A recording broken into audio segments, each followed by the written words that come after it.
biiti afran Awurooppaatu yoo walii dhaamtellee Oromiyaan geessu Oromiyaan tana xiqqeessa nuti immoo biyyaa jennee falmanna. Oromiyaan tana kaabaan uummata Agaw Amaaraa fi Tigreedhaan marfamti. Kibbaan Keeniyaa fi Soomaaliyaa uummata kibbaatiin marfamti. Bahaan Affarii fi Somaaleedhaan marfamti. Dhihaan immoo Banishaangul, Gaambeellaa fi Suudaaniin marfamti Oromiyaan. Hanqana himachuu danda'u qaba dhaloonni keenya Oromiyaan maalii gaafa jenne jechuudha. Oromoon maalii gaafa jenne immoo Oromoon nama tokko horteen Oromoo jedhamtutu hundinuu irraa dhufti. Inni ilma xabbooti. Oromoo haxabbooti.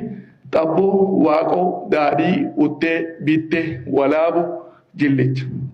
Dawaarii, Oofaa, Sharaa, Haad, Rooboo, Doorii, Xabboo, Moormoor, Maamma, Warar, Waayif, Dhawdaa, Marri, Galaan, Waadoo, Shunkur, Jeebu, Battaan, Nawbaan kana biyyallah Nuuhi. Nabi Nuuh lamaak khayrat, yarat kha Makleel kha Anuk kha Anush kha Shiis kha Adam kha biyyeen ta bishaaniitii ija Oromoon. Bishaan san Oromoon walaabu jee yaama maqaa qabaaf. Bishaan san irraa addunyaan tun hundi uumamtee jee yaamata jechuudha Oromoon. Hidda qaba haala kaawwatu jechuudha Oromoo gisee jennu. Hawaasa kan Oromoon kun uummata bal'aa uummata jireenya isaa keessatti kaalendara mataa isaa